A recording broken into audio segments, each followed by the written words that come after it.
नमस्कार दोस्तों, आज मैं आपकी मुलाकात कराने वाला हूँ रीवा सुपर स्पेशलिटी अस्पताल में कार्डियोलॉजी विभाग में विभागाध्यक्ष के पद पर पदस्थ doctor V D Tripathi sir से। सर, आप हमारे दर्शकों को अपने बारे में कुछ बताइए। आप रीवा के हैं और क्या आप यहाँ कैसे कहाँ तक कैसे पहुँचे? नमस्कार। मेरा नाम डॉक्टर वी डी त्रिपाठी है। पूरा नाम विश्व दीपक त्रिपाठी है और मैं वर्तमान में रीवा सुपर स्पेशलिटी हॉस्पिटल में हृदय रोग विभाग में कार्यरत हूँ, हृदय रोग विशेषज्ञ के रूप में। जी। और परिचय के रूप में ये बताना चाहूँगा कि मैं रीवा से ही बिलोंग करता हूँ। घर मेरा अमैया में था, है अभी भी। और मेरी स्कूली शिक्षा जो है, जो प्राइमरी स्कूल और मिडिल स्कूल था वो बिलासपुर में पापा के साथ, पापा फॉरेस्ट में डिप्टी रेंजर थे तो उनके साथ छत्तीसगढ़ में हुई थी। और हाई स्कूल और हायर सेकेंडरी यानी 9th 10th 11th जेल मार्ग सरस्वती स्कूल रीवा में हुई है। सर, मेडिकल फील्ड की तरफ आपका आना कैसे हुआ? आप क्या हमेशा से यही इसी फील्ड में जाना चाहते थे? क्या सोचा था? करियर की जो चुनाव की परेशानियां रहती हैं सबके साथ हुई थी, हमारे साथ भी हुई थी कि भाई 10th के बाद क्या लिया जाए। मैथ लिया जाए तो इंजीनियर बन जाएंगे, और बायोलॉजी लिया जाए तो डॉक्टर बन जाएंगे, और कॉमर्स लिया जाए तो सी बन जाएंगे। बस इतना ही ऑप्शन थे, इससे ज़्यादा कुछ नहीं था। और आर्ट्स ले लेंगे तो पीएससी करके अपन तहसीलदार वगैरह बन जाएंगे, ऐसा करके प्लान रहता था। जी। तो सबसे पहले मन हुआ कि मैथ ले लेते हैं, इंजीनियर बन जाते हैं। तो कुछ दिनों तक 10-15 दिन तक मैथ ली, लेकिन फिर मैथ समझ नहीं आई। तो फिर हमने मैथ को छोड़ा और बायोलॉजी की तरफ रुख किया। दूसरा क्या होता था कि चूंकि हम सरस्वती स्कूल जेल मार्ग रीवा में पढ़ाई करते थे, तो हमारा आना जाना होता था मेडिकल कॉलेज से बगल से। तो वहाँ अप्रैल मैन के डॉक्टर को देखा करते थे, तो बड़ा इच्छा होती थी कि ये यही बना जाए, इसी मेडिकल कॉलेज में पढ़ाई की जाए। तो फिर इस तरह से डॉक्टरी की तरफ रुझान हुआ। शुरू में कुछ ऐसा विशेष नहीं था कि भाई डॉक्टर ही बनना है, लेकिन धीरे धीरे रुझान बनता गया और फिर डॉक्टरी की तरह तैयारी करना शुरू की हमने 10th के बाद। सर, आपने कोचिंग की थी कि सेल्फ स्टडी? नहीं, हमने कोचिंग की थी रीवा में। उस समय बड़े विषय के विशेषज्ञ थे हमारे समय के, जो टीचर्स थे, तो उनकी सहायता से हमने कोचिंग की थी। हमको टोटल 3 अटेम्प्ट लग गए थे। 12th में एक बार दिया था हमने, एक बार एक साल ड्रॉप किया था, फिर बीएससी करने लगे थे मॉडल साइंस कॉलेज से। तो जब हमने बीएससी फर्स्ट ईयर में थे उस समय दिया था तो सिलेक्शन हो गया था। सर, आपकी रैंक आई थी इसमें कौन सा स्थान था आपका? पीएमटी में सन 2002 में 23 रैंक थी।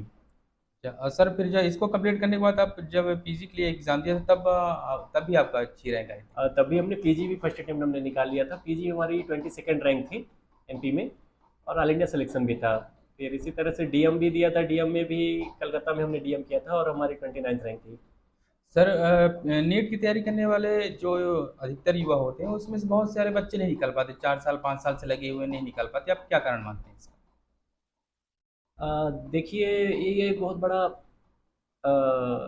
ऐसा कहें कि भारत देश में अभी मेडिकल की सीट लिमिटेड है, और जो एस्पायरेंट है बहुत ज़्यादा है, क्योंकि फ़िलहाल के लिए ये सिक्योर फील्ड माना जाता है। तो कंपटीशन भी कट थ्रोट हो जाता है इसमें। अब ये श्योर है कि सीट्स कम हैं, तो समान योग्यता वाले लड़कों को भी कई बार सीट नहीं मिल पाती है। तो जो टॉप के कुछ लड़के रहते हैं उनमें भी कई बार बेचारे कुछ लोग आधा नंबर, 1 नंबर से पीछे होते जाते हैं, और कुछ और पीछे होते जाते हैं। तो ये नहीं कहेंगे कि उनकी तैयारी में कमी है, हम ये कहेंगे कि तैयारी तो उन्होंने जी जान लगा के की, और वो लड़के योग्य भी थे और उनको सीट मिलनी भी चाहिए थी। लेकिन कंपटीशन बहुत ज़्यादा है, सीटों की संख्या कम है, इसलिए फ़िलहाल नहीं मिल पाई। साथ ही साथ ये भी कहना चाहेंगे कि केवल डॉक्टरी बस फील्ड नहीं है जहाँ जी, जाना है। बिल्कुल। तो अगर 100 में से 1 लोग को मिलती है तो 99 को नहीं भी मिलती है, तो हम उस पर भी फोकस करेंगे। 99 को नहीं मिल रही है, इसका मतलब ये नहीं कि 99 कुछ नहीं किए। जो हमारे दोस्त हमारे साथ नहीं सेलेक्ट हुए, तो कोई आईएएस बन गए, और कोई बड़े बिजनेसमैन बन गए, और कोई अपना अमेरिका चले गए, और सब अच्छा कर रहे हैं अपनी फील्ड में। तो जरूरी नहीं कि यही बस है एक फील्ड। सर, कई बार ऐसा देखने में आता है कि कई बार माता पिता या दोस्तों को देखकर बच्चे नीट की तैयारी करना शुरू कर देते हैं, कर नहीं पाते। आप क्या कहना चाहेंगे इसके बारे अब कोई भी करियर का चुनाव होता है तो उसमें परिस्थितियाँ और आसपास के लोगों का ही योगदान रहता है। जैसे कि किसी के घर में मान लीजिए कोई एनडीए में चला गया, तो दूसरा भाई बोलता है यार एनडीए की तैयारी कर लेते हैं। तो डॉक्टरी के साथ भी ऐसा है, कोई बन गया डॉक्टर या दिख गया, जैसे हम ही को देखने से हम बने दूसरे को, में? तो ऐसा उनको भी लगता है कि भाई डॉक्टर बन जाए। तो कई बार जब पता नहीं रहता कि हमको डॉक्टर बनना है और फोर्सफुली अपन उस फील्ड में चले जाते हैं, तो मेहनत पड़ जाती है ज़्यादा, और उनमें से कुछ लोग सेलेक्ट भी हो जाते हैं जो बाद में बोलते हैं अरे यार डॉक्टर नहीं बनना था, और कई बार सेलेक्ट नहीं भी होते हैं। तो ये तो परिस्थितियों के हिसाब से होता है। अच्छा सर, नीट की तैयारी कैसे करनी चाहिए? जो युवा तैयारी कर रहे हैं उनके बारे में आप क्या क्या कहना चाहेंगे? कैसे तैयारी करें कि हो जाए? डॉक्टरी के बारे में कैसा कहेंगे कि एक अलग फील्ड है। तो ये दूसरे फील्ड से अलग है, इसमें रिस्पॉन्सिबिलिटी है, सोशल रिस्पॉन्सिबिलिटी बहुत ज़्यादा है। और धीरे धीरे ये फील्ड कॉम्पिटिटिव होता जा रहा है।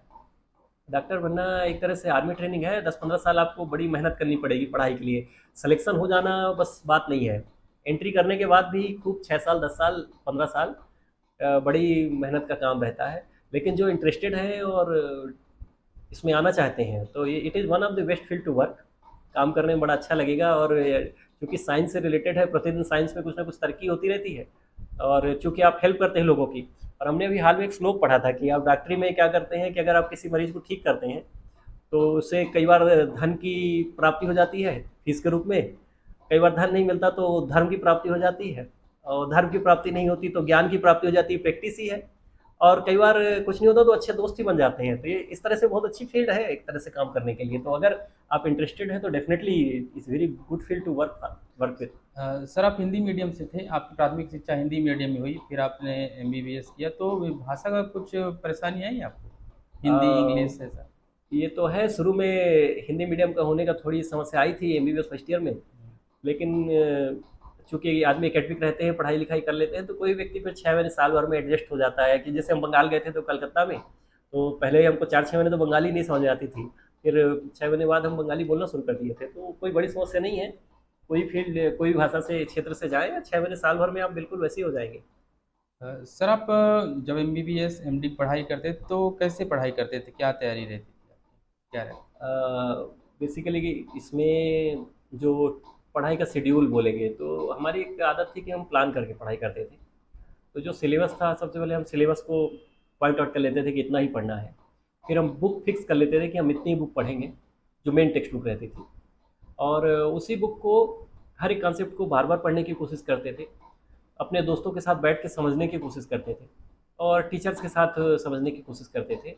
और सबसे ज़्यादा ध्यान देते कि हम बार बार रिवाइज कर लें, जिससे हमको एग्ज़ाम के समय चीज़ को हम अच्छे से रिप्रोड्यूस कर पाएँ और ज़्यादा नंबर हासिल करें, जिससे मेरिट में नाम आ जाए।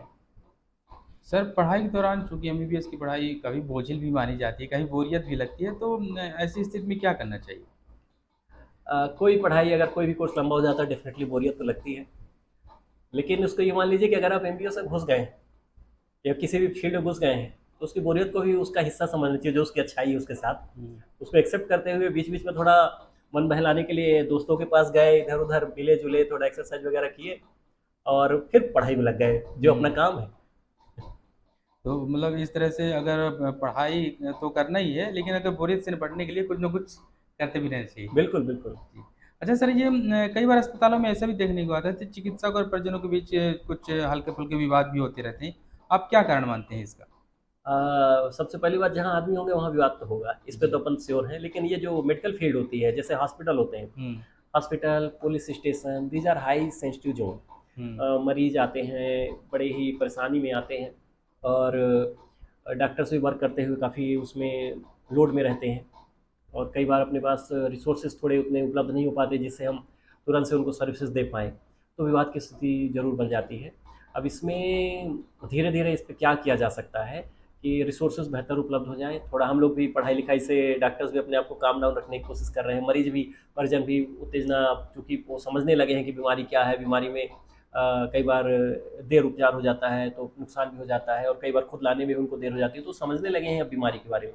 तो धीरे धीरे अब उस तरह की जो परिस्थितियाँ हैं कम हो रही हैं, और होप करते हैं कि हमारे पास समय के साथ और मेडिकल फैसिलिटीज़ बढ़ेगी, मरीजों को, और क्या बोलते हैं, डॉक्टर्स बढ़ेंगे नंबर में, और धीरे धीरे कम्युनिकेशन गैप कम होगा और चीज़ें उपलब्ध होंगी। इसके लिए हॉस्पिटल मैनेजर और नॉन मेडिकल और पैरामेडिक भी अब नई भूमिका अदा कर रहे हैं। सर आप चिकित्सकीय पेशे की सबसे बड़ी चुनौती क्या मानते हैं और सबसे अच्छी बात क्या मानते हैं? कि किसी पेशे में चुनौती के ऊपर पहले बात कर लें। चुनौती क्या है? चुनौती जी। है कि आपको लगे रहना पड़ता है सवेरे से शाम तक। आप फ्री होना चाहेंगे तो भी नहीं हो पाते, क्योंकि बहुत बिजी काम रहता है, बिजी घर शेड्यूल घर हो जाता परिवार को है। भी। अभी डॉक्टर्स थोड़े से कम है देश में, और मरीज थोड़े से रिलेटिवली ज़्यादा है। समय के साथ ये परिस्थितियाँ सुधरेंगी, तो फिलहाल आपको ज़्यादा समय देना पड़ जाता है कई बार, और उसके कारण घर में या सामाजिक रूप से आप थोड़ा समय नहीं दे पाते हैं, तो वो एक अलग तरह की समस्या क्रिएट होती है। तो ये थोड़ा चुनौती हो जाती है। कई बार लंबे समय तक वर्क करने के कारण बर्नआउट टाइप का हो जाता है, चिड़चिड़ापन आने लगता है स्वभाव में। और वो भी एक समस्या है, और थकान बहुत लगने लगती है। और हम्म। उसका बचाव यही है कि बीच बीच में थोड़ा बहुत आदमी छुट्टी ले ले और रेस्ट ले ले, तो फिर से अपना काम तो करना ही है, तो काम तो यही करेंगे। और सर सबसे अच्छी बात क्या मानते हैं आप? अच्छी बात तो वैसे हम आपको बताएं, हमने तो हालांकि डॉक्टर को देख के ज्वाइन किया था। एक हमको हम्म। और अच्छी बात इसमें लगी थी, मतलब भविष्य की बात थी, जी कि जी। इसमें रिटायर नहीं होना पड़ता। तो हम हम देखे कि जी। रिटायर होने के बाद थोड़ा सा एक अलग ही तरह की स्थिति क्रिएट होती है बुजुर्गों हम्म। के साथ, तो हम चाह रहे थे कि रिटायर ना हो, तो ये भी हम्म। हमारा एक कारण था। दूसरा अच्छी बात यह है कि आप हमेशा लोगों से मिलते रहते हैं, हम्म। तो कुछ ना कुछ मिलता रहता है और दोस्त बनते रहते हैं। हर 15 दिन में एक नया दोस्त बनता है, और दे हेल्प अलॉट। कहीं ना कहीं वो लोग सहयोग करते हैं। मतलब आप, हम सब्जी भी खरीदने गए तो हमको कोई हमारे सब्जी वाले को देखा है तो हमको अच्छी सब्जी दे देता है। और कहीं हम गए, ट्रेन में गए तो 4 लोग मिल जाते हैं, तो बड़ा ही ये मतलब बड़ा ही सेटिस्फाइंग है कि लोग मिलते हैं, और कहीं भी जाते हैं ना तो 2-4 लोग पहचाने मिल जाते हैं, तो बड़ा खुशी होती है। जी। सर जब आप एमबीबीएस पढ़ाई करते थे और अब जो बच्चे पढ़ाई करते हैं, तब की पढ़ाई और अब की पढ़ाई में क्या अंतर देखते हैं? ये बहुत अच्छा क्वेश्चन है। अभी क्या हुआ है कि हम लोग जब किताबें पढ़ते थे तो मोस्टली एक या दो राइटर्स की किताबें होती थी। उस समय यूट्यूब चैनल्स नहीं थे, 3D इमेजिनेशन वाले वीडियोज़ नहीं थे। जी। और अभी पढ़ाई बहुत अच्छी हो गई है, इंटरेक्टिव हो गई है। और लड़के भी जो हमारे नए आ रहे हैं बड़े स्मार्ट हो गए हैं, उनका आईक्यू हमको लगता है एवरेज से हम लोगों से 5-10 ज़्यादा ही हो गया लग रहा है। तो उन लोग भी क्या अच्छे से पढ़ के आए हैं। तो हमको लगता है कि ये जो नई जनरेशन है ये और अच्छा रिस्पॉन्ड करेगी समय समय के साथ, और ये और बेहतर ढंग से ट्रीटमेंट कर पाएगी मरीजों का, और लोगों से अच्छे से रिस्पॉन्ड कर पाएगी उनकी नीड्स का, और बेहतर कम्युनिकेशन में भी ये लड़के बेहतर हैं हम लोगों की तुलना में। जी। अच्छा सर, आप शासकीय चिकित्सक हैं और बहुत सारे ऐसे चिकित्सक हैं जो कि प्राइवेट करते हैं, खुद का नर्सिंग होम भी खोलते हैं। तो आप शासकीय में आए, आप प्राइवेट भी कर सकते थे, आप क्या कहते हैं? वैसे देखा जाए तो दोनों फील्ड आखिर है सर्विस की ही। जी। शासकीय में आने का हमको, हम लोग की सेवा शर्तें बड़ी अच्छी थी पहले सुपर स्पेशलिटी की, तो हमारा आने का मुख्य कारण तो ये था। सुपर स्पेशलिटी यानी कि हमने डीएम किया था कार्डियोलॉजी में, हम्म। तो उस समय स्पेशलिस्ट कम थे रिवा में, लेकिन हम, I was the first person to join here. हमारी सेवा शर्तें उस समय के प्रिंसिपल सेक्रेटरी बड़े ही अच्छे आदमी थे, तो उन्होंने बनाई थी, तो इस कारण हमने ज्वाइन किया था, और हमको सेटिस्फैक्ट्री लग रहा है, तो ये तो अच्छा है, जी। काम अच्छा है। सर जो मेडिकल फील्ड में आना चाहते हैं और जो मेडिकल फील्ड में हैं, पढ़ हाँ। रहे हैं और काम भी कर रहे हैं, उनको आप क्या संदेश देना चाहेंगे? संदेश ये देना चाहेंगे, मेडिकल फील्ड एक कठिन फील्ड है। इसमें बड़ा ही, उसमें आपको मतलब मजबूत रहना पड़ेगा। दिन प्रतिदिन हो सकता है एलिगेशन लगे कि भाई आपने ये कर दिया, वो कर दिया। घर को समय नहीं दे पाए तो घर वाले बोलेंगे कि भाई आप तो समय नहीं देते, मरीज बोलेंगे कि हमको ध्यान से नहीं देख रहे हैं।